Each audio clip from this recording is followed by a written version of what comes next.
She started doing makeup at 17 and now she's turned that hustle into 5 businesses: Georgie Kelly Makeup, GK Drobe, the Coco Club, the Devil's Vintage and Sage Studios. What a mouthful.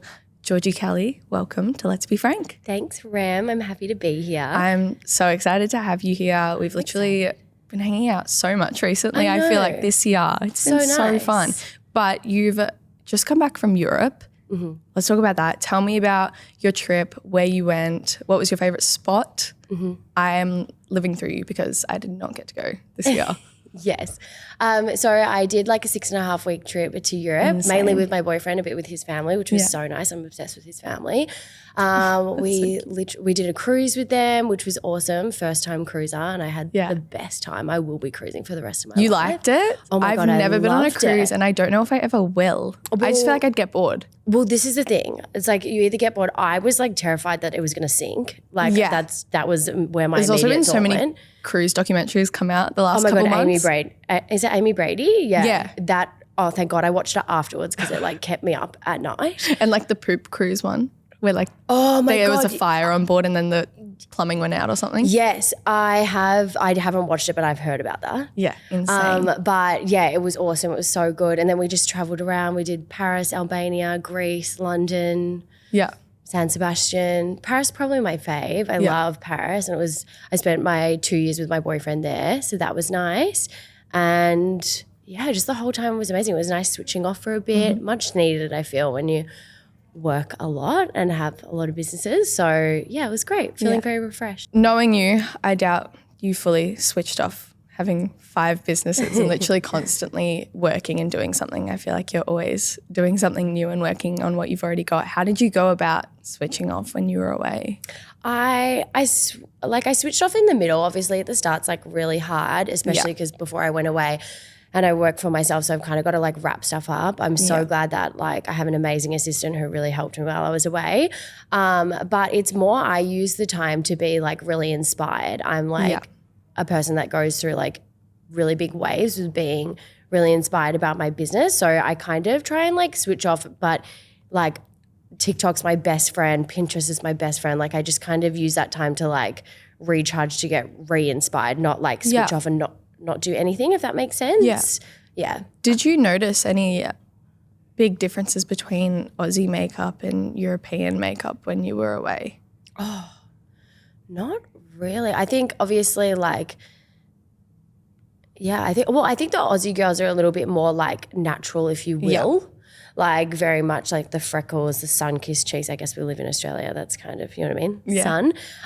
But the European girls, like they're just stunning. Yeah. Like literally every single girl. Yeah, literally they're all stunning. And so effortless. So effortless. And I think I've noticed more the fashion with the European girls. What was the differences you saw? Oh, well, the girls in Europe, they just like wear whatever they want and they look fab. Like, I don't know. I feel like, you know, when you go on holiday and you have like an alter ego and you wear whatever you want, like what Costumes. I'm so bloody boring in Melbourne. Like, you know, but overseas I'm like probably a bit too funky. But yeah, I feel like they just wear whatever they want. It's like inspiring. Yeah.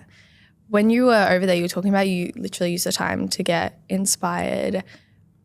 What did you see? Did you see anything that you're bringing back to your businesses here that inspired you while you were over there? Oh, for sure. Like definitely in Paris, obviously like having a vintage reselling brand myself. Like I visited every single like vintage pop-up store that they had in like London and Paris and just got so inspired just in how they like set out the store, the prices, what they were selling, like what was the vibe at the minute, what other people were like picking up and putting down. So I took photos of so many things and just got really inspired in that sense. I felt like, you know, the Devil's Vintage, I haven't been doing it like full time. I kind of do it like maybe 4 to 5 months out of the year, and I've been really wanting to do it full time. So I kind of was just like, taking a lot of inspiration and a lot of notes on how they were doing it over there so I could like apply it to me down here. Did you have to stop yourself from buying? Oh, absolutely. And I'm the worst saver as well. So like my bank account was the one stopping me, to be fair. I was wondering, like the vintage stores over there, do you feel like they were really pricey? Or because a lot of vintage stores in Melbourne, like really curated vintage stores can be so pricey. Oh, exactly. Well, I guess it depends because I feel like sometimes you have something like Stupid Vintage, which has a range, which is great. But a lot of the stores in Paris specifically, obviously they're owned by one owner, whereas like Stupid Vintage has like a bunch of different brands within it. But the ones in Paris, they are like definitely curated. Like, you know, you've got your Jean-Paul Gaultier in there, like all of these like really like expensive designer brands. And I actually felt like the pricing wasn't too bad. Yeah, you know, and reasonable. and they were like staples. Like that stuff like I would spend on that. Did you bring back any pieces? No, because again, I'm like the worst saver in the world. I like did not have the money for it. It was like devastating. You didn't have no budget for that. No, because we went to Paris like a couple weeks in and like I just get trapped in Zara and I have no idea why. And I spend all my money. I want to and go I'm to Europe just for European Zara. Yeah, it's literally insane. And I'm like, why did I buy those pink striped knit pants? That you're like, not going to wear in need them Melbourne. and you were not going to wear them. So that was really sad. But what's new? I'm so used to going on holiday. And maybe next time you go to Europe, you'll take them and it'll be fine. Yeah, every time I'm like, no, I'm going to save my money and actually get something decent, you know, but whatever.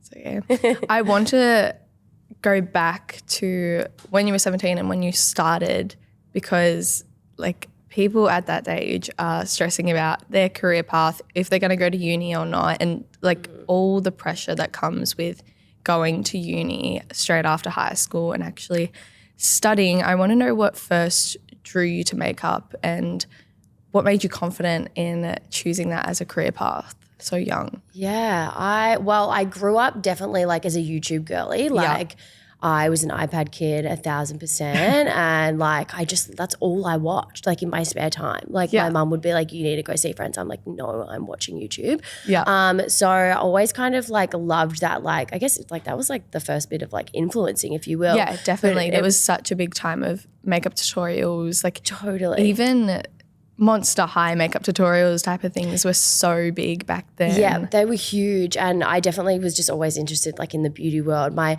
auntie like had her own spray tan business. So it was kind of like always like in my life, I'm very like artistic as well. Yeah. Artistic, is that a word? Yeah. Yeah. Creative, that's a better word. Definitely. So yeah, and then I guess like I was the friend that, you know, my girlfriends would come over and get ready for something and I'd be like, okay, everyone's getting a smoky eye and a red lip. Like we're all in this together. So yeah, and then it kind of got to year 9 and school like really wasn't for me. I had friends that were like, oh, I want to be a physio, I want to be a doctor, I want to do all this stuff. And like, I couldn't even sit through one class. I was like, I am so bored. And I knew that I always knew I wanted to have my own business, like ever since I was younger, like from when I was like 6, I just didn't know what it was going to be. But I always had like the confidence in myself, but it's hard to carry that confidence when everybody around you is really suited for that environment and you're not. It's you start to feel, I felt really like dumb and I felt really like, just kind of like different to everybody else. Yeah. And it's hard in high school when you're surrounded by people who are getting it. I remember when I was in high school, I was in a class with literally every single smart kid in my year level, and we would sit through the math class in high school and the teacher would immediately move on the second one of them said they got it. And I was sitting there like, I do not know what you're even saying right now. Like, this is a foreign language to me. Yeah, I was exactly the same. And I have auditory processing. So like I just was not interested. And it was like after 20 minutes, you completely lost me. And it was just, you know, I was the first one to never have the homework, never know what was going on, fail every test, whatever.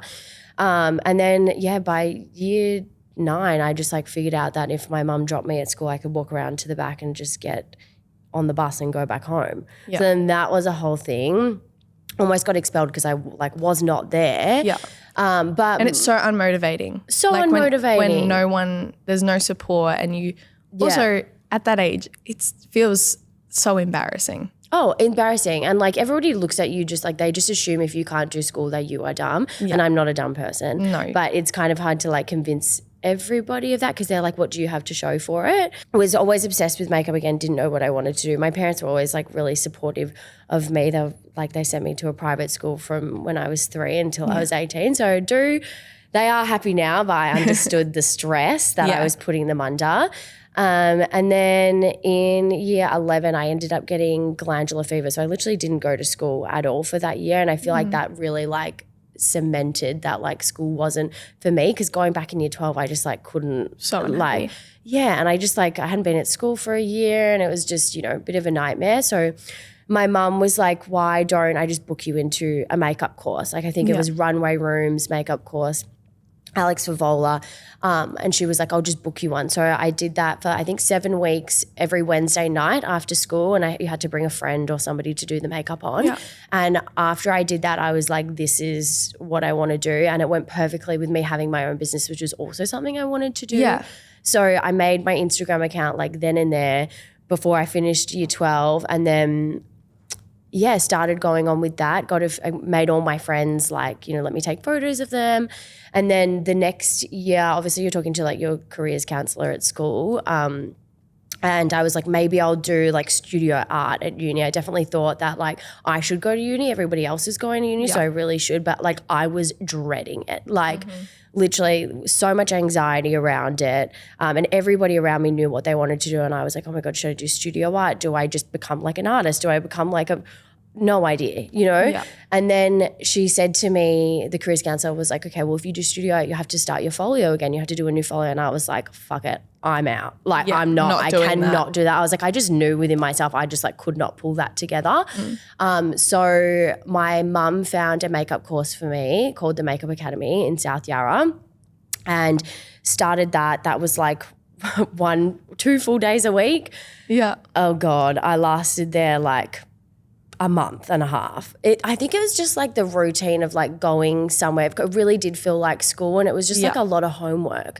And I was like, what's the bloody homework for? Like get a bunch of models in, I'll do their face. Especially and you if it's something that me. Comes naturally to you. Yeah, and I was like, why am I doing all these written assignments? It didn't make sense. And for such a hands-on. So hands-on, and I was like, I'm creative. I can't do all these assignments. But I was also lucky because with that course, they give you a kit as well. Yeah. You pay for the kit, obviously. And my mum but it's a good start. And then I was looking at the kit and what they had to offer, and my mum was like, well, why don't you do you want to make your own kit? And we spent the money and we went and like actually made me like a quality kit. Like, you know, we went to Mecca and Sephora and made me a quality kit, which I feel like really started me off. Yeah. And then I had spoken to the lady that ran the course, and I was like, I'm getting clients. Like, is it okay if I come in late some days, whatever? And then I started building momentum with clients. And then so obviously I wasn't going. And then the days that I didn't have clients, I just would go home at lunch because I hated it. I was over it. And then I feel like also when you're at the point you're like, I'm working already. I was like, I don't need to be here. I've got clients. I'm learning as I go. Like, and I think at the time we were doing like prosthetics. I was like, I do not want to have to put this fake nose on somebody. Like I'm so No, you weren't planning uninterested. on going into TV. Yeah, I was like, I'm so uninterested. And I think the lady was getting so frustrated with me, and I think she called a meeting with me and my dad, and she was like, you are not passing because you're not here. Like you know what I mean? Like what's the thing here? And I think it was like 2 weeks before like it flipped over to me having the debt of it. You know how when you go to uni, and I forget what it's called. Yeah, like the census date. Yeah. And I remember getting in the car with Dad, and he just looked at me and he goes, I don't think it's for you. Like I think you're just going to have to go out on your own and just like see what happened. And it was such like I really did feel like I failed in that moment, and I just like was like, shit, I'm not like everybody else. Like I just don't know where I'm going to go from here. Like it was a freeing feeling because I was like, I finally don't have to be trapped down to something. You didn't want it, but you didn't know what you were going to do. I was like, I'm the only one that like can't do a course. I can't even like, you know what I mean? It's a makeup course. I can't even like do that. But I guess that was like blessing in disguise. Yeah, totally. Yeah. Blessing in disguise. And I'm like, I look some back people at it, are thankful. Just hands-on learning as they go. Oh, learners. absolutely. Like I'm the exact same. I am in uni, but I much prefer throwing myself in the deep end and just doing it. 100%. And like it obviously like, you know, having those situations and whatever and kind of like being around people that are completely different of you, you do feel dumb. And I have felt that for a long time, but it like especially in the last couple of years, I've just gotten so much confidence within myself, obviously because I surround myself with good people as well that build me up. But now like I feel so confident, like I know business better than anybody that I know, even the ones that are doing like business courses, like I know stuff around content. Yeah, it's like I had that all along. I just couldn't put it to paper. Yeah. You know? Definitely. And like I was saying, for some people it's just, that's the way it is. I've been the exact 100%. Same my entire life. Every single day in school, I would sit there being like, why am I in school when I could be doing a journalism uni course? And now I'm at a different stage of my life where I'm doing the journalism uni course, which is, I know in the long run, so worth it for me. Yeah. But I am some days like, why am I learning about how to talk to someone when I can already do it? And I would rather get thrown in the deep end, probably mess up and have to edit so much of it out. But at least now I've done it. Exactly. And I also feel like it's like one of those things that like I had to evaluate what the course was going to bring me. Like I knew that I was getting so much more from watching a YouTube video at home and actually practicing on a friend than I was doing this year-long course that I had to pay for, and that I was having to go through these subjects of like prosthetics that I didn't want to and you wouldn't do. Use. Yeah. And also I felt like the girls in my course were really lovely, but I like not tooting my own horn or anything. I just like felt like I was at like a different level and we were all passing, and yet I was like failing because I couldn't do the written subjects. And I just was like, this just like sucks. It's like, I don't understand. Yeah. You know? You knew. Yeah, I was skills. Like, I can do the face. I just can't do the writing. But somebody that can't do the face, that can do the writing is passing, and I'm failing. It's like, but we're in a makeup course. And in the real world, it doesn't apply. It doesn't make sense. Yeah. And I think that like I am, because I still follow a bunch of them, I think I'm the only one that ended up being a makeup artist and making the career out of it. So I don't know. It just doesn't make sense sometimes. The whole schooling system is just... it's a bit rigged. It works for some people and it doesn't work for others. Totally. Do you remember your first makeup lesson you took? I know when I was younger, I went to Mecca and got a makeup lesson, got taught how to do natural makeup for high school as a tween if I wanted to feel nice. Did you ever get a makeup lesson, and do you remember your first experience with makeup? I never got a makeup lesson, but I will 100% put my kids into a makeup lesson. I think that's so beneficial. But I just remember like stealing all my mum's stuff. Yeah. And like nobody, like my mum and my sister aren't like big beauty people. Like I'm always like, you know, you should use this. And they're like, yeah. Like whatever. But I just remember like stealing like what little she had, and like my auntie who had the spray tanning company, like she's a beauty girl and she had like all the brands. My auntie on my mum's side also, where like she's very similar to me. We love a good brand, and she just had all this MAC stuff, and every time I'd go over, I would use it all. So probably that, just and like forcing my mum to like buy e.l.f. cosmetics and ship it over from America just so I could like, I don't know, video it. Did you ever feel once you started up the page and started taking on clients and posting that you were actually making a career out of makeup? Did you ever feel underestimated by any of like your friends or distant family? I think not. I think like for me, I had a partner at the time, like from 18 to 21, that did not think that makeup was anything, and like he would say to me, when are you going to get a proper job? And his like parents would kind of say that, and I was so embarrassed to tell people that I was a makeup artist, and I only stopped being embarrassed when I got my now partner, who I've been with for just over 2 and a bit years officially. And yeah, so I'd be so embarrassed because I just like felt really like dumb, and I felt like, do you know what I mean? No, I completely get it. But yeah, I felt like only like 2 years ago, I like now feel like. And that's crazy because you've been established for so long. Yeah, well, I've been doing stuff for like 7 years now, which is such a long time. And that's crazy that like one person or one small group of people can make you feel that way as well. Insane. But yeah, I definitely had like friends and family that supported me 100%. Like it really does take a village to have your own business, and like let me tell you, I have a village. Yeah. So yeah, you get there in the end, I guess, the more that you do it. I feel like your whole vibe in your current day makeup is about enhancing rather than hiding. And when you're doing people's makeup, it's just them but better type of vibe. Do you know if there was a moment where you kind of decided that that was your vibe and that was your philosophy, or is it just a part of you and that's how you put it into all of your businesses? I think that's a part of me. I think that like I'm a big advocate for like you're kind of like born how you are. Like obviously, you know, if there's something you don't like about yourself, like you change it for you. That's so fine if that's going to make you happy. But I think with makeup, like I always used it as a tool for me just to kind of like put a little bit of a pep in my step, but like it wasn't because I hated myself. It wasn't because I hated looking at my face. Like all my friends know and like a lot of my clients know that I hardly wear makeup. Like I hate having makeup on my face every day. I don't feel like I need it. And I'd be really sad for myself if I got to a point where I felt like I needed to have makeup on to leave the house. So yeah, with my makeup, like it's just like an enhancement, you know? I don't love to overly contour people's face. Like I would never contour or overline somebody's lips unless they ask me to, because like your face is pretty how it is, you know? And I wanted to enhance, not take away. Have you ever had to decline someone's request when doing their makeup if you didn't think it aligned with your aesthetic or vibe, the way you do your makeup?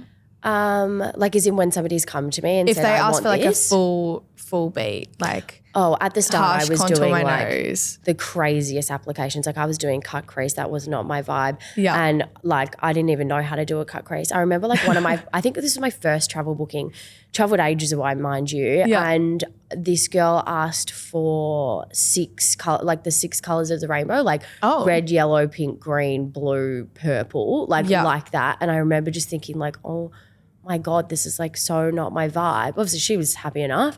Yeah. But I feel like when I started, like you don't know when to like say no. Like now I like if somebody come to me with a cut crease, because that does happen, you know, people want to make a makeup application and they, you know, are happy to go to anyone when really when booking a makeup artist, I feel like definitely look at an Instagram, see what their vibe to see if it matches you, just so you can be like, see if you like what they're actually doing. And like also get the most out of your appointment and your money. Yeah. But now I definitely like if somebody came to me with a cut crease, which hasn't happened in ages because I feel like I've got like a vibe going. Definitely. I'm always like, I can do something similar. I just can't give you a full cut crease because I'm not good at it. And I really would like I would die if my client was like, what the hell is that? Yeah. You know what I mean? So I'm like, I can do like similar. I just vibe. can't give you like fully that. Yeah. But yeah, I'm like lucky now. I feel like I kind of have a vibe going and that's, people know you now. Yeah. You've literally painted some of Australia's most well-known faces, influencers, well-known celebrity names. Like you are doing it all and you're so established. What do you think would be your dream event to do makeup for? Oh, that's a really good question. I don't know, maybe like somebody like cool's wedding. Yeah. Like I am doing one of my favorite influencers soon, which is like really exciting for her wedding. So that was like such a pinch me moment. But yeah, honestly though, like my dream has always to be in like the shoot space and be in the industry. So probably like I've been doing A brand recently, which is like really awesome. But you know, there's so many cool brands that I would just like die to work with. And that's like I've always wanted What would be to some of your dream ones? Oh, like Naked Vice. Oh, like I just think their shoots are so sick. Even like Dizo or Decon Duart, I don't have no idea how you say that. I probably butchered that. But like love her designs, love both of those girls' designs. And I just like love that vibe. Yeah. Kukai, yeah. What do you think is the biggest difference on doing shoot makeup and being behind the scenes there versus doing like a wedding party makeup? I think obviously doing like shoot makeup, you kind of get like 1 to 2 models. Yeah. It's like lighter makeup and you're there so you can like touch it up. And like I have a couple of businesses. So like I actually love being on the shoot day. Yeah. Do you feel like you learn so much? Oh, so much. I like absorb it all. Like I'm like the biggest pest. I like ask every single question under the sun. Like I introduce myself to every person on that set. Yeah. And like I love like the whole styling. Like I've been helping out with A brand with their styling. Yeah. Just because I style a lot of my own shoots, so I have a lot of stuff. So that's been really cool. Whereas like a wedding, it's love the vibe of being on somebody's wedding day. I feel super special like being chosen for somebody's wedding day, and my brides are just, I've never had like a bad experience with a bride. They're all lovely. But obviously you get like 4 to 8 faces. So it's just like a big morning. I don't really care about getting up in the morning, but it's just like you get in the car and you're like, oh, you know what I mean? Like it's a big morning. Just take a breath. Not like, it's still fun because you like chat with everybody, but I guess. And everyone else's energy is high. Yeah, but I think the shoot is just really inspiring for me. I always leave just because of my own other businesses. I'm always like, I'm doing that. That's cool. I'm going to take that away, you know? Yeah. So yeah, that's the difference. What is one, obviously being in the industry for so long, what is one beauty trend or rule that you hate and you would wish would go away? Oh, that's a good one. Maybe like, I don't know, do you remember how like matte makeup was a thing? It's not so much a thing anymore. Yeah, I can't it's stand definitely not that. a trend anymore. Honestly, I don't really have an opinion actually on the rest because I change my mind every day. I'm like, sometimes I want to do this. Sometimes I go through phases of like recently on my holiday, mind you, I either go full glam like I am today or I do no makeup. Like there was no in between for me. On my holiday this year, I really tried to do natural makeup and I'm starting to get more into like the natural makeup for myself. I do it a lot on my clients, but just for myself, I didn't really like it. I don't know. I think I was used to the full glam. You think once you start, you may as well just go full beat. Yeah, and then I'm like, oh, I should add more here. So I didn't really like know when to stop on myself, but I've been trying to do a bit more everyday light makeup just because it is making me feel a bit cute going out. So yeah, I haven't got past like the tinted sunscreen, but yeah. It's a good way to start your day. 100%. You just put together. Yeah, I think it's like the act of getting ready as well. Yeah. Which obviously I work for myself, so I don't like have like a traditional job. So I do feel like I am like more productive when I like get myself ready for the day. Yeah, I feel like if I'm not putting makeup on in the morning, like I'm not getting out of my pajamas or tracksuit. Oh, totally. Like, and like you always look nice. Like you always get dressed up for the day. Oh, no, I don't. I think that's nice. Every time I see you. Only when I'm online or when I'm leaving the house. Oh my God, no. Every time I see you, you look nice. And I guess like you're always filming because that's your job. So you just like always look nice. Like if I don't have to be seen by anyone, like you best believe I'm wearing like socks and slippers and like I'm like comfort. But I leave the house in my core. slippers every single day. Slippers and jeans is like my go-to. It's just like an elite combo. Let's move on from the makeup because obviously that was such a big part of your life and the beginning of all of these incredible businesses. But I want to move on to GK Drobe because you have built an insane community and business with GK Drobe. Like the community you have, the engagement you have with GK Drobe and just the way people are constantly showing up and supporting GK Drobe, the friendships you've made from it is so inspiring. Do you remember, was it a dress that sparked the idea for GK Drobe that you were like, I'm probably not going to wear this again. I spent so much money on it. I don't want to sell it. Or what was the idea behind starting GK Drobe? So there was actually an exact moment, and this is going to show like the complete like psycho energy that I have and like the perfectionist that I am. So I rented growing up and my sister actually went to school with the girl that Larissa, she started Rent a Dress. Yep. So renting was like really big when I was younger. I rented all my formal dresses Really? and whatnot. Yeah. See, I much feel all of like them. I have never heard about renting until maybe 3 years ago when I started renting for events because I was probably since I was like 14, for every event I went to, I'd buy a dress. Yeah. And then I'd wear it once and I'd never wear it again. And we would just sell them. Yeah, yeah. And then I was like, this is not going to work long term. Like, not a chance. That's the thing. So it's like I rented, but I also bought a little bit too when I could like con my mum into it. Yeah. But because renting was like so big at my school, like that's just kind of like what you did. Yeah. And that was kind of the start of it. So it kind of snowballed, like all my birthdays I would rent. Anyway, but I had a couple of like dresses myself. And then a girl in my year level actually had a renting page. She would basically, it was kind of like a consignment system that she would do with like friends or whoever wanted to join, and she would do like the cut of like 60-40. Yep. So you would get 40 and she would get 60, but she would dry clean it. She would, do that whole thing, post, whatever, and kind of like you give it to her and whatever. And I couldn't stand the Instagram. I was like, I feel like I could make this so much cuter. And I was like, because I inquired with her about it and I was like, I have all this stuff, like that's a good idea. And then I was like, I just have this idea. And I went to my mum and I was like, I was like, I actually want to do it by myself. And I told my mum and she was like, yeah, great idea.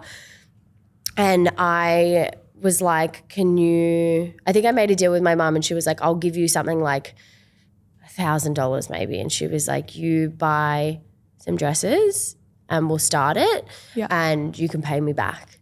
And I had a backdrop I had like a white backdrop from my auntie who did spray tanning and I had a gorgeous friend, Luca, and we would just do photo shoots and I would pay her and would just do like photo shoots in my back room. Yeah. And that's how that started. Yeah. What was your goal when starting GK? What did you want the vibe to be? Where did you see it going? Oh, I just wanted it to be super aesthetically pleasing. And I don't know if you ever remember the Drobe, which is like what Mr. Winston Co. was before. They would do all these like aesthetically pleasing photos with the head cut off. Yeah. So that's what I did with my friend. And my friend Luca has like the most insane body of all time. And I was like, you are going to model for me. So we did like they're still like iconic to me and they're not on my page anymore, but I've saved them. Yeah. But it was the vibe and like I would get like 500 likes on a post. Like they went really well. And back then that was like the shit. Even now that is like unheard of. No, I know. Because it's impossible to get any engagement on Instagram. Yeah, and they had such good engagement. They were a really good way to like show the clothes and show how they fit. And then I would just kept buying, but like buying for like my events. I wasn't doing what I was doing now and buying for like my clients. I was buying for me. Yeah. So I obviously started with my size. And then, I just was like acquiring and then kind of it got to the point where like, you know, people were always gravitating towards like these dresses. So I'd be like, okay, well maybe I need to buy those dresses and then snowballed into what it is today. You were saying that, and I had no idea that it was even that popular when you were doing it, but it was obviously still very popular back then. How did you plan on making GK different from all the other rental companies that were already out there? I feel like I was making it different with like, I like thought it was aesthetically pleasing. Like I felt like we were going to stand out that way. Yeah. And that was really important to me. I'm a big perfectionist about how my businesses look, just because I'm really interested in that stuff. But but apart from that, like I knew that there was room for me in that space and I know that there's room for everybody. Like whenever anybody ever asks me like, should I start a rental business? I'm like, do it. Like it's the best. I love it. It's like, I would say if not my favorite job that I do. Having someone so close that I can go to get dresses from is like the perfect so random thing that we live so close. It's great. A lot of other rental companies are so far away. They are so far away. Every area needs like 1 or 2 rental companies. Oh, I completely agree. And just like even like everybody has different style. Do you know what I mean? So it's like even if you just have like one dress and either consign it or just like, I don't know, put it on Facebook Marketplace, like may as well give it a go and make your money back. Definitely. Yeah. Recently you had GK's 4th birthday, which is insane. It was such a beautiful event. I'm so sad I missed it. I'm devastated you missed it. It was beautiful though, and you've built, like I said at the beginning, so much support from other people in the industry. How have you built and withheld those relationships with other women in this industry, the support GK has and you have, and the way people talk about you and your businesses is so positive and beautiful. So how have you built those relationships with the women in this industry? I think it was lucky that I obviously was a makeup artist and I definitely do try and go the influencer route. I'm lucky that like quite a few of my friends actually do influencing, so they do help me out a lot. Yeah. I was also lucky that I got Ava Francis really early on. That's how I found you. Yeah. By doing her makeup, I was like, wow, that is stunning. Yeah. So I actually owe a lot of my success to her, and I got her really early on when she only had a couple of followers on TikTok, and I just thought she was gorgeous, and I was like, come on in, I'll do your makeup. And like, she really has stuck with me ever since, and she does the most. Like, she's very respectful of my time and just like me as a business, and like she always posts for me whether I ask her to or not, and she's just like such a great like support for me and my business. But I feel like I'm able to like take the people that I've got from makeup and like apply it to GK Drobe, because I'm like, oh, by the way, if you're getting makeup done, if you need an outfit, I can get you one. So that's really nice. But yeah, I've met the most amazing girls. Like, they are so lovely, and I just think that they do such an awesome job of like just influencing everyone, and including myself. Like all these people that like I had at my GK Drobe's birthday dinner, I like completely look up to, and they're like my favorite people ever. Like, I follow them and I'm constantly rooting for them. So it was actually such an honor to have all those amazing women in like my birthday party. So it was great. I think like you have to give yourself so much credit. They were all there because you were like the most beautiful, kind and genuine person. Like, you genuinely do hype everyone up so much. I can't help it. Like, everyone's just the best. Everyone's just the best. And I like, one thing I will say is like, I live by the mantra of like, if somebody says no, you're talking to the wrong person. Like, I don't take no for an answer, and I pester the living shit out of people, especially in the summertime months. Like, I'm like, do you want to get your makeup done? Do you need a dress? Do you need a spray tan? Like, like constantly. So I'm always just putting yourself out there. Yeah. And I feel like you know, in a world full of amazing makeup artists and rental pages and spray tanning people, like, you know, if you don't like try your best, you're not going to get anywhere. And like, I want to be front of mind for everybody. And I just like, I am very confident within myself that like, if I get them once and I give them an amazing service and they love it, that they'll come back to me. Yeah. So yeah. I also think the reason you've built these connections from my point of view is because it's so rare to actually find people that genuinely support you and are not just saying it to your face in this industry. Like, to have people not just hyping you up in person, or not just hyping you up when you're the best person in the room. Oh, absolutely. Like, if someone better walked in, they'd still stand with you. They wouldn't walk away. Like, that type of thing 100%. I think is so rare in this industry, and you bring that for people. Oh, thank you. And I also feel like, you know, they get offered like, you know, influencer girlies, like they get offered so much. So like, to me, and this is the same with like my paying clients as well, like my service to me is 50% like obviously either the rental or the makeup application or the spray tan or whatever it is, but the other 50% is my presence and how I can like be the best like business for them, you know what I mean? Like I want my customer service to be like exceptional, you know what I mean? I want them to walk away and be like, fuck, that girl was so nice, or you know what I mean? So I really, really try my hardest. And dealing with people every single day, like it would be so easy to get lost in maybe your social battery dying, or if you're having a bad start to your day, like it would be so easy to get lost in that. This is the thing actually, it's like sometimes, not that I rarely ever have a bad day, but if I ever do, like having a full day of clients snaps me out of it real fucking quick. Like some of my clients are just like, actually like all of my clients, every time like I meet, obviously I work with like predominantly girls, so that's just like awesome in itself. And two, they're all so lovely and friendly, and I always have a giggle and always have a laugh, and I get to the end of the day and I'm like, oh, I feel so much better. So that's just like one part that I love about my job. Amazing. Over the past 4 years that have just gone past with GK, what do you think is the biggest lesson you've learned while running GK?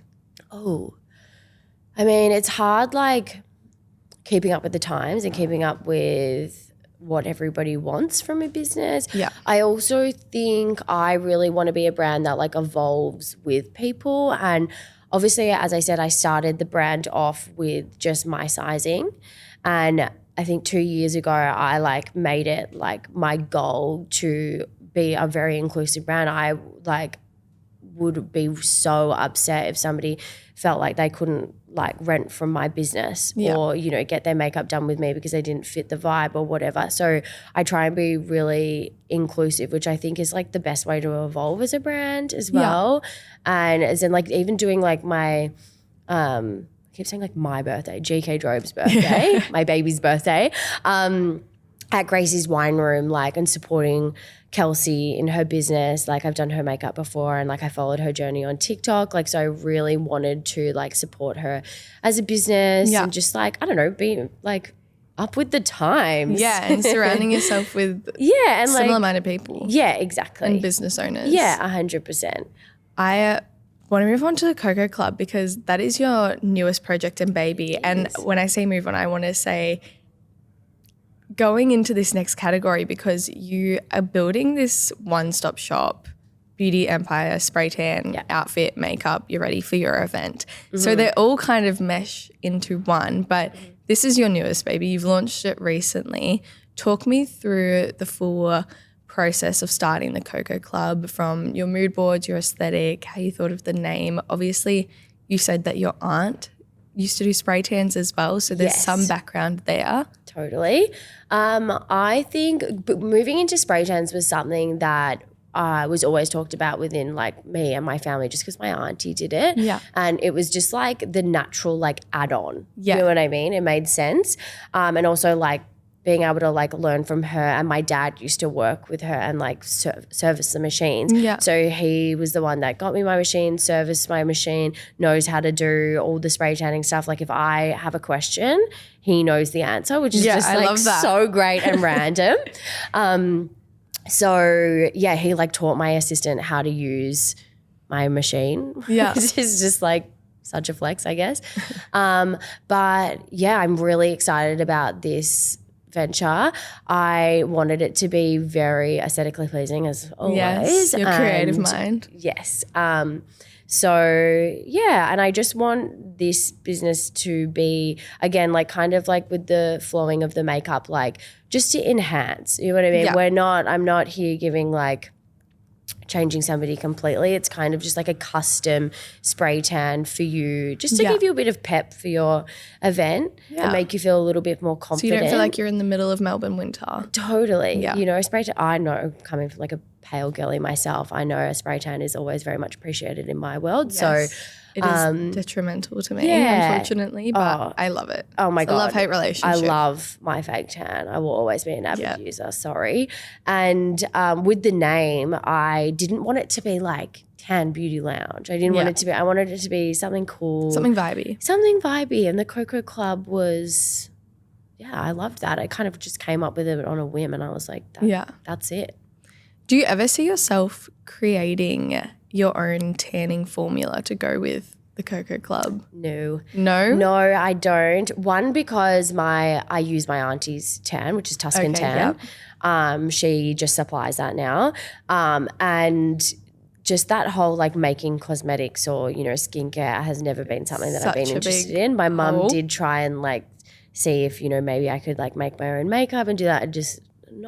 Hasn't been one of my interests for some reason. Maybe one day down the line. Maybe one day, you never know. If you could make your own tan, because obviously we were talking about it at the start, how difficult it is to find tans that actually work and 100%. Don't make you go grey or purple or green or orange. Red. Like it's something, there always has to be something wrong with a tan. Like there's never a perfect tan. But that's the thing. Like that's the thing I think with like tan and skincare. Like I take everybody's recommendations with a grain of salt. Like I truly try, like I see something and I'm like, okay, I'm going to try that out for myself. Not because somebody's recommended it to me, because I feel like, especially with tan, if somebody else likes it, doesn't mean I'm going to like it. And they also have a completely different tanning routine. I am against exfoliating on the day. I exfoliate a couple days before. Really? I wish I was that organised.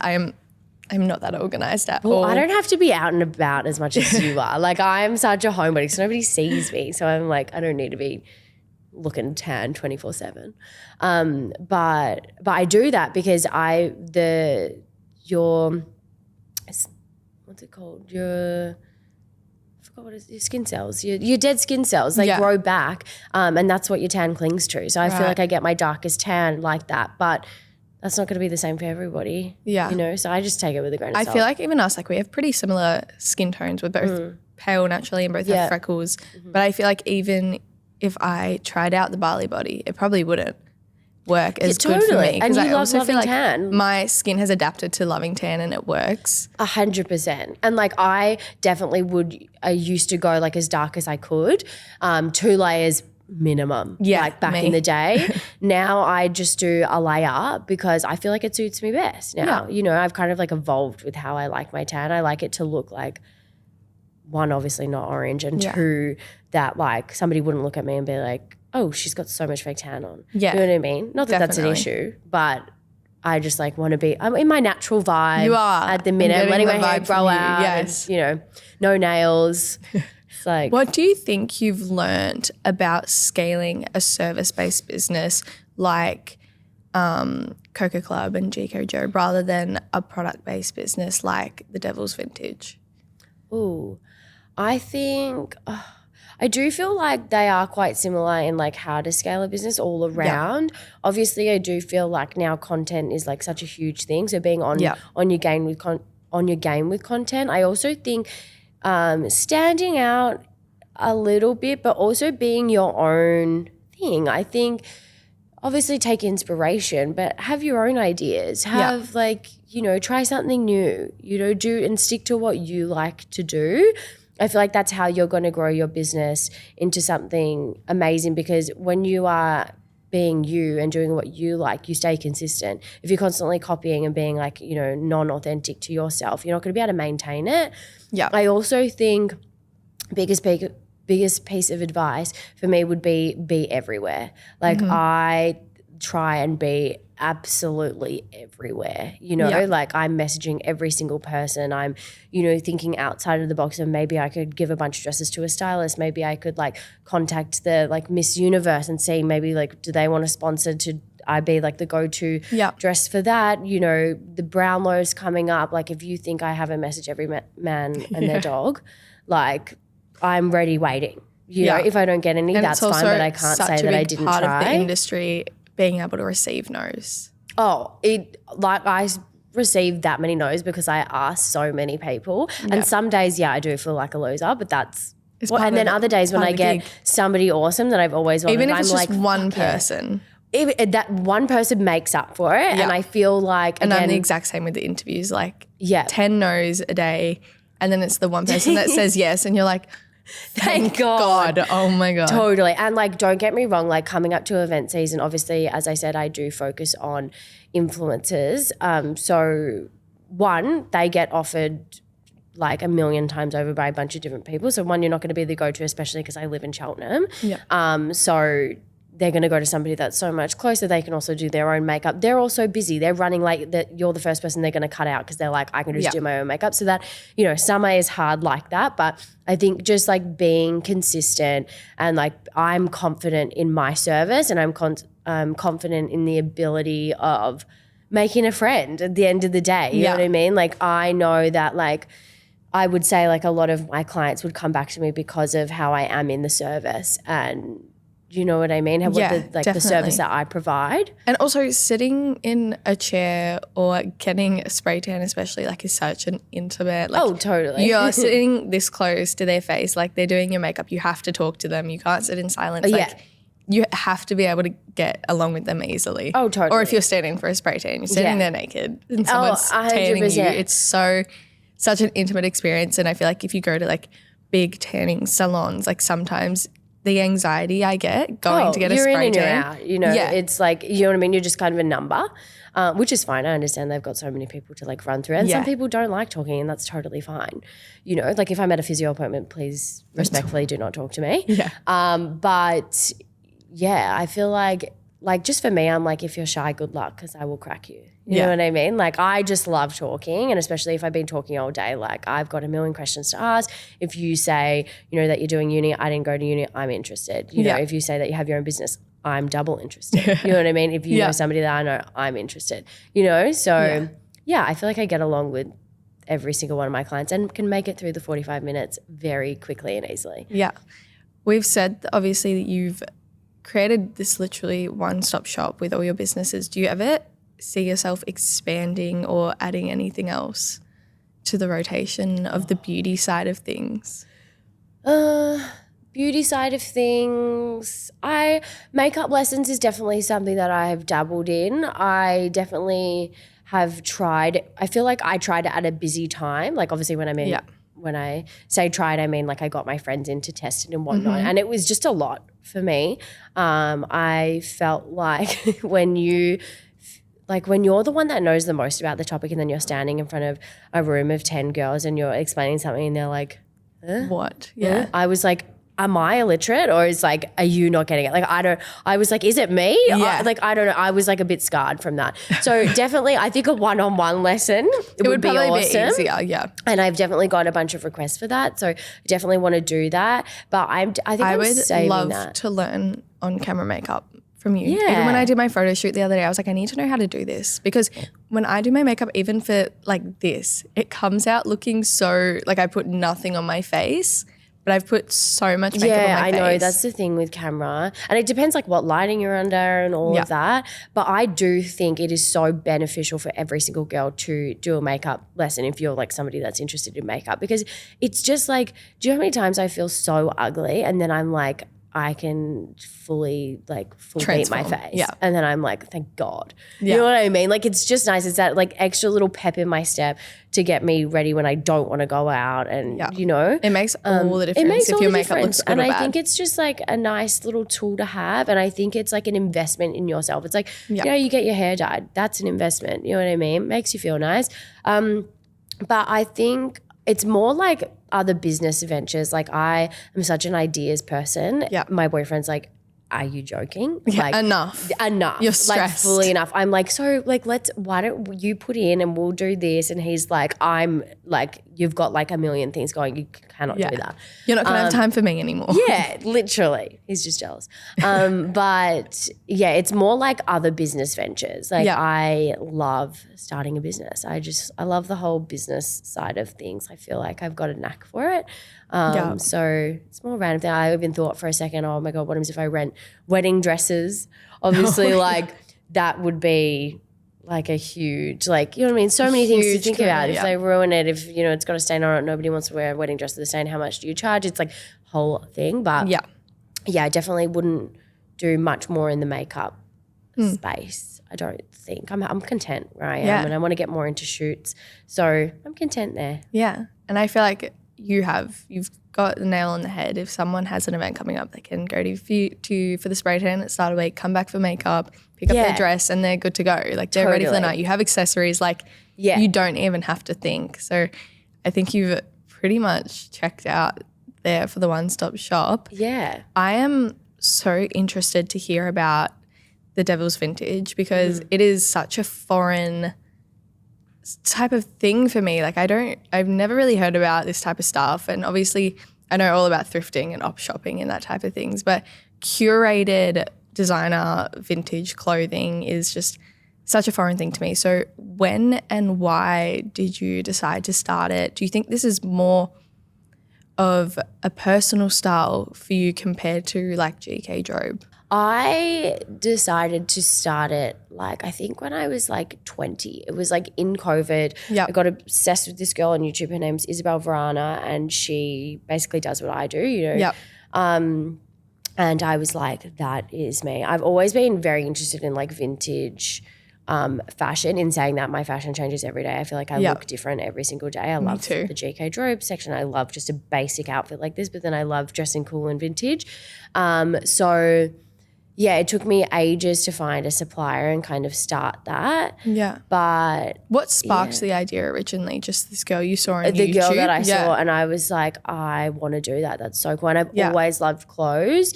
And yeah, it took me like 2 years to find a wholesaler. Like it took a really, really long time. So do they have like a website you pick specific pieces or do you buy boxes and then go through? I buy it wholesale, so I buy it bulk. So what I'll do is you can either do like a video handpick session. I've managed to go to my supplier like 3 times. Yeah. My supplier's in Europe. And I've done a couple of video handpicks. I don't love the video handpicks just because you kind of give them a mood board and then they go around and kind of like curate for you. So I love being in there and like picking it all myself.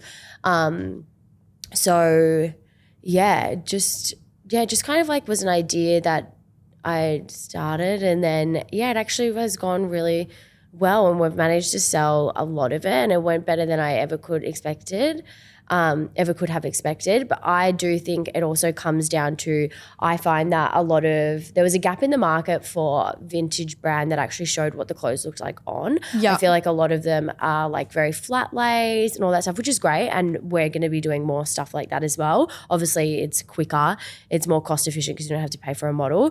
But I didn't love buying vintage stuff online because I was like, those jeans aren't going to fit me, but it's like they could well fit me, but I just need to see the model. I need to see what she's like, so I decided that I was going to photograph all my clothes on, and I think that was what like got my sales going, because people were like, oh, I'm her size, and then we put her, like the size of the model in the description as well. We've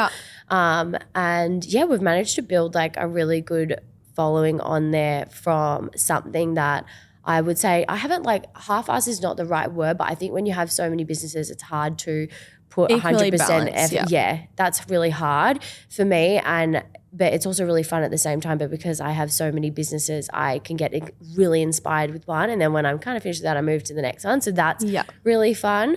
But yeah, the Devil's Vintage I've kind of done on and off, like every 4 or 5 months, and then I've given it a big break and then come back.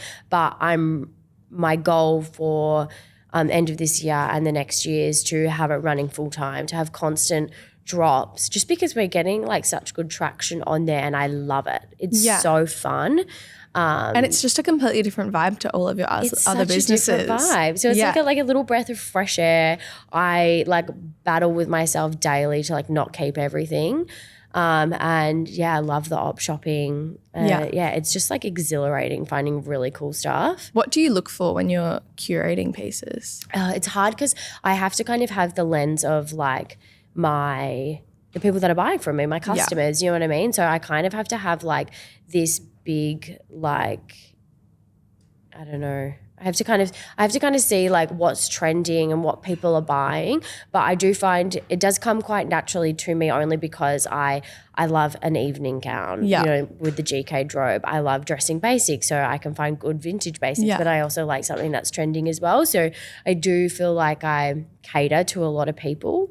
But it is Do you ever hard. have to stop yourself from just shopping for what you like, or do you think you're very aligned with your customers? All the time. I would say in the vintage stuff I gravitate towards something like more plain, like a really epic basic that just has like a really cool cut, and something that you can keep in your wardrobe for a long time. I'm very about like a wardrobe staple.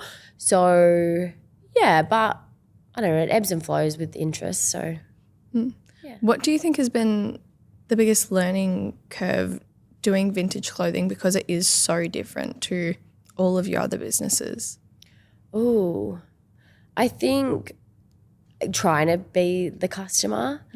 Figure out what like the customer wants. Like there's definitely times where I've spent so much money on clothing and all this stuff, and it just like wasn't it. And like especially at the start, like I would just buy anything and everything, you know, and now it's like a little bit more curated. So kind of figure out what people like and all of that. Like we're just about to launch the rework. I say we, it's literally just a one-man show over here, but like because I have such a big village, I just say we.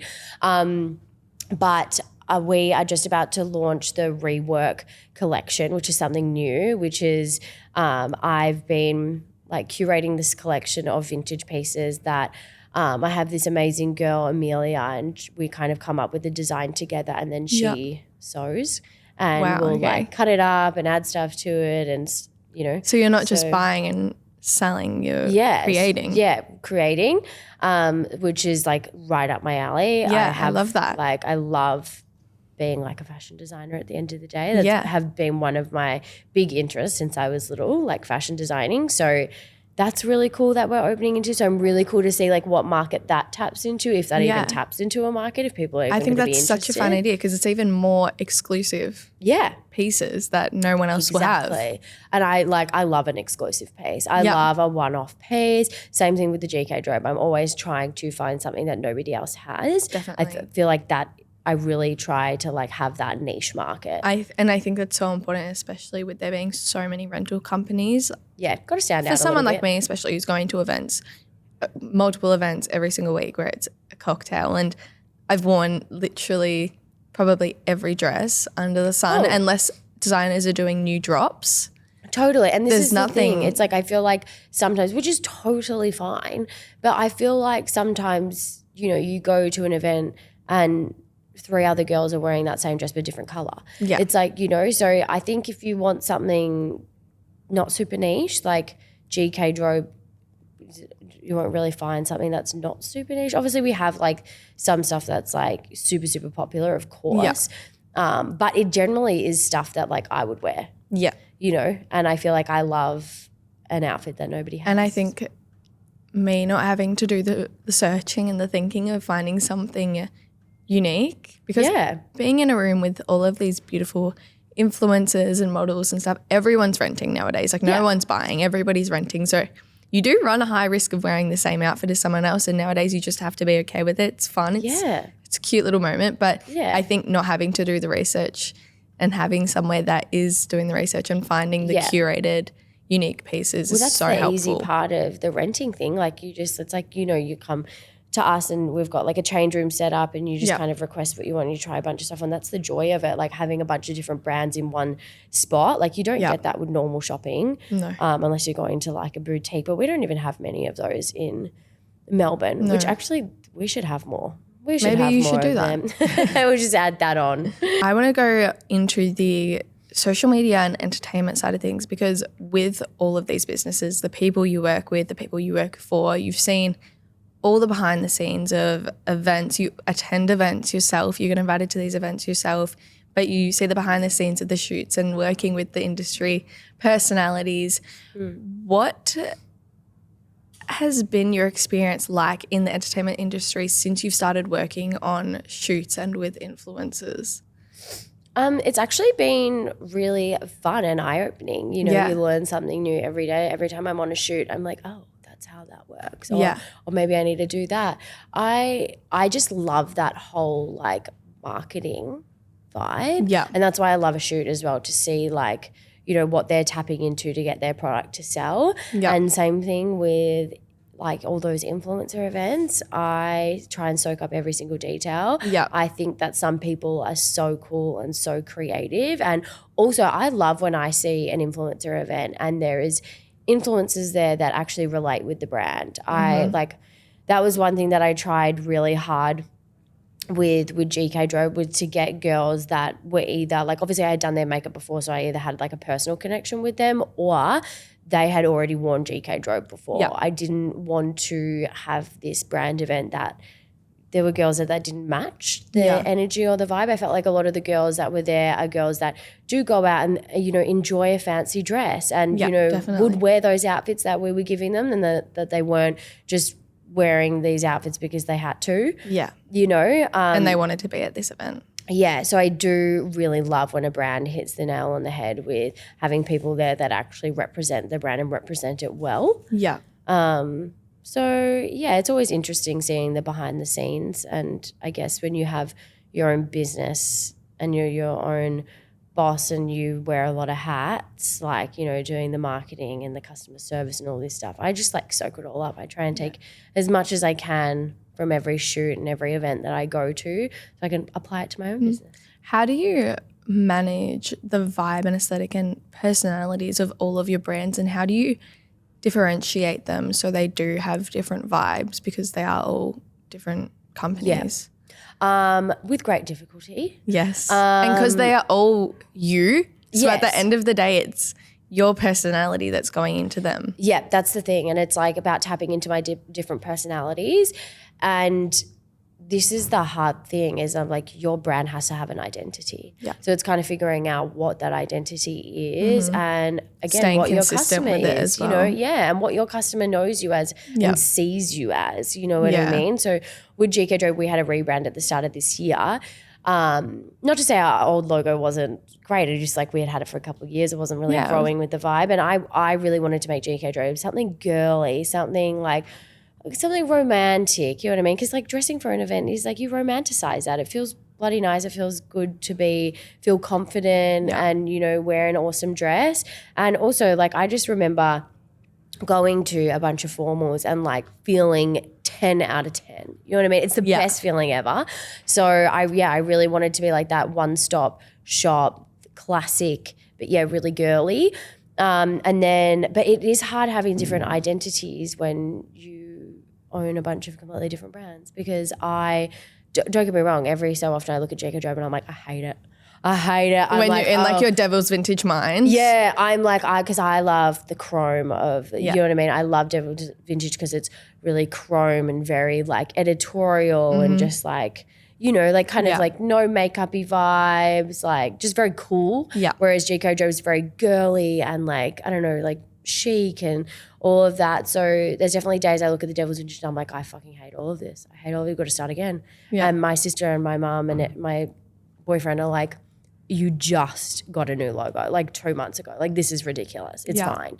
You know what I mean? So I'm the exact same. Like, I'm constantly wanting to rebrand. Let's be frank. Like, it's like you also are consuming so much media and so many other businesses thinking you're like, that is such a cool idea. Why didn't I think of that? Yeah. I want to do that right now. And like, I'm evolving as a person too. Yeah. You know what I mean? And I'm evolving like with my businesses. So it's kind of hard not to like, shut the whole thing down and like do something new again, because also you got to think from the mind of of your customer. Like, that's what they view GK Drobe as. Like, if I was to rebrand it all, they're not going to be able to find me and they're going to be like, what business is this? You know what I mean? So you got to kind of find something that will work long term. But as I said, it is fun having different aesthetics with different brands, because I can kind of, when I'm feeling cool and you're fun, I go to the devil's vintage. But when I'm feeling chic and girly and, you know, want to be in that event, you get to express all of your personalities. Yeah, exactly. So that's what I try and do. Yeah. Working behind the scenes as a makeup artist or on-set styling, have you seen any really chaotic situations or been involved in any chaotic shoots or any crazy stories that you've experienced on shoot working behind the scenes? Yeah, I do think you see a lot of different stuff behind the scenes, especially being a bridal makeup artist. You see some odd stuff. I haven't had anything like crazy happen to me, thank God. But you deal with a lot of different energies as well and a lot of different people, and you kind of have to adapt, especially like when you are a bridal makeup artist. You have to adapt to what that family is on that day, you know what I mean, and be the vibe that they are. Sometimes you go through the whole booking not even speaking to anyone because that's what they want. You know what I mean? Do you ever have any like, you can feel the family tension day of or anything? I've only been caught in one like family fight, and that's about it. And that was just like between like an auntie and the bride. The auntie was being super fussy and the bride was like, it's my day. Yeah. And then it was just like, oh my God, awkward. I'd die. But like, I come from a family that has a mum and a sister and we're constantly yelling at each other. So girl household. You get it. So yeah, I was totally fine to be in that yelling situation. I was like, no stress. She was like, I'm so sorry. I was like, don't even. Yeah. But yeah, apart from that, I got asked to do a Bali body shoot, which was a huge milestone for me. That was really exciting. However, I had booked my partner a trip away to Dalesford, and had said yes to the shoot without even like realizing the time, and we had to come back at 5 a.m. in the morning. My boyfriend had the flu. I was driving in the pitch black for 2.5 hours. I made it just on time. I was so frazzled. The girl that opened the shoot, she was like lovely in the end, but I feel like we just had like a different vibe. I'm like, hi, how are you? Like, what, and she just like was more like calm, cool, collected. Yep. So then that threw me off. I didn't do my best work, and stuff like that happens. I feel like because I really wanted the job. Yeah. I mean, I really wanted to do well. You're putting pressure on yourself. I was like putting so much pressure on myself for that, and I felt like I didn't hit the nail on the head. Yeah. So that was a bit sad. But yeah, I feel like you just kind of got to push on and kind of just like adapt to what it is. And I feel like sometimes it's hard to gel because I am like a regular person with regular emotions, and it's hard to be what everybody else wants me to be at that time. And I feel like just in that particular situation, I couldn't like calm myself down and be like, it's fine. Nobody. Yeah, you were on edge. Yeah, I was so on edge. It was like thing after thing. Yeah, so yeah, I feel like that is part of the job, kind of just like adapting. Yeah, but also realizing that I'm a human too, and that it's hard to be good 24/7. Yeah. We're going to go into the Keeping It Frank segment where we just get to do the fun questions, no holding it back, say whatever you want. What do you think is the hardest part of any of your jobs that most people wouldn't think of? See, I wouldn't necessarily like say like my job is hard because I love my job. Yeah. I think so I do work 6 days a week, but I am a workaholic. I think being on 24/7, and I think, you know, my friends are really great now, but I feel like at the start I was kind of letting a few of my friends down by not being like available all the time. Definitely. And now my friends understand that like I can really only see one friend a week. I just don't have the time and I don't have the energy for it. Yeah. And like the real ones do stick around. But I feel like people don't realize just because you have your own business doesn't mean you have any freedom. I actually have zero freedom at all. I am like a prisoner to myself and my businesses, which is how I wanted it and how I created it. But yeah, it's not as freeing as you would assume. Is there a project or a collab that you've turned down in the process that you regret turning down? No. No? No, because everything that I've wanted, I've asked for myself. Yeah. So, go get her. And that's what's been your favorite project you've worked on? Ooh. Glamour on the Grid, that was awesome. Oh my God, a dream. Yep, and I worked really hard to get that opportunity and I got some really awesome girls. So that was like a really, really cool.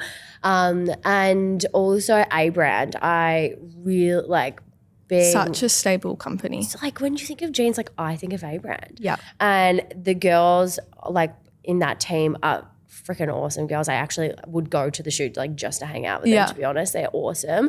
And they're just like really my vibe. The models that they get are stunning, like just the clothes and everything. So that was a really cool pinch me moment. And also the pinch me moment comes after the fact that they get you back. You know what I mean? So the pinch me moment comes when I know that I've gotten that You've done your job. Yeah. And I guess also like another big pinch me was working with Mecca. That was really Definitely. cool. That was so and cool. I felt like I didn't reap the benefits of that enough. I think I was so stressed. I like lost sleep over doing that video, to be honest, which I just shouldn't remember have. you talking to me about it and I was like, this is so sleep fun. over it. I was so fucking stressed and I didn't need to be. But again, that's just the perfectionist in me. So, but that was fun.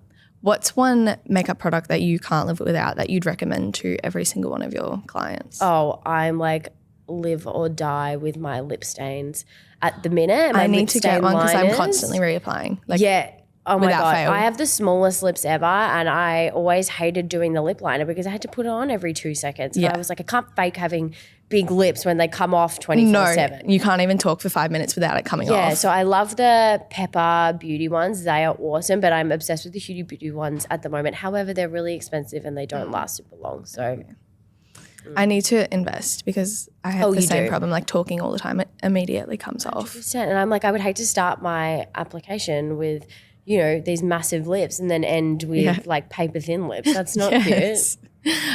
Looking back on everything you've built with GK Makeup, GK Drobe, Coco Club, all of them, what's the one lesson you've learned that you hope other creatives or entrepreneurs would take away from you? Back yourself in 110%. I think it took me, as we touched on, like a while to feel confident within myself. I was so embarrassed about what I did for no fucking reason. Yeah. And I feel like when I started having confidence in myself, I unlocked this whole new level of like businesswoman. Yeah. You know, and now like I do have energy. these ideas and all this stuff and I'm just like, got to remind myself how freaking good I am, you know, which is hard to do all the time. But yeah, back yourself in because like what's the worst is that you're going to fail. But if you are so passionate about something and you have like such an insane drive, like I feel like I do, you're not going to fail. It's just like it's not an option. Like I've never once thought about failing. Something will stick. Yeah, 100%. Yeah. And like whether you have to like kind of mold it over time to get it to stick a little bit better. But I just think there's space for everybody to do anything that you want. So back yourself. And what is next for Georgie Kelly? Do you have anything majorly exciting coming up? Yeah. We are going to start, me. I'm going to start consignment with GK Drobe, which is something I've been wanting to do for ages. We're just kind of figuring out like the behind the scenes of that, how we can like make sure everybody's happy with that. And yeah, that's kind of the main thing. I definitely want to do a community event to give back to all my GK Drobe customers. I really owe like a massive thank you to all of them for keeping my business going. So I'm in the middle of organising a community event, hopefully sometime next year. Again, kind of figuring out the logistics of that. But that's something I really want to do. Fun. So yeah, that's on the cards at the moment. Finally, for my last question, I think you have so much wisdom and knowledge throughout all of your business, throughout all of the years. What is the one mantra or piece of advice that you live by that you apply into all of your businesses? Don't take no for an answer. And that is my mantra through everything. Like if like my family and my like boyfriend knows, like you're going to say yes to me. Yeah. Like I will pester the shit out of you if you say yes to me. Like I'm just going to get what I want. So it's like you can say yes now and like make it easy, or you can like say yes later and make it hard for yourself. Hear it over and over and over again. I think like just go for what you want. Like, and as we were saying before, like with, you know, I want to be front of mind. So I have to pester people to be front of mind. That's just what you have to do. Georgie, it has been so incredible to have you on. Let's be frank. I know you were surprised when I asked you, but shocked. You are so inspiring, and you have done such an amazing job of creating these businesses and these communities. And I know, like, when I was telling people who I've got coming on for season 2, every time I'd say, oh, you know, GK Drobe, or you know, Georgie Kelly makeup, everyone is so inspired by you, and you've done such an amazing job at creating these businesses. Thank you so much for having me on. It's been great, and it's nice to remember that I am doing something fun and it's at least worth it and it's going somewhere. So that's nice. Definitely. Thank you so much. Thanks, Ram.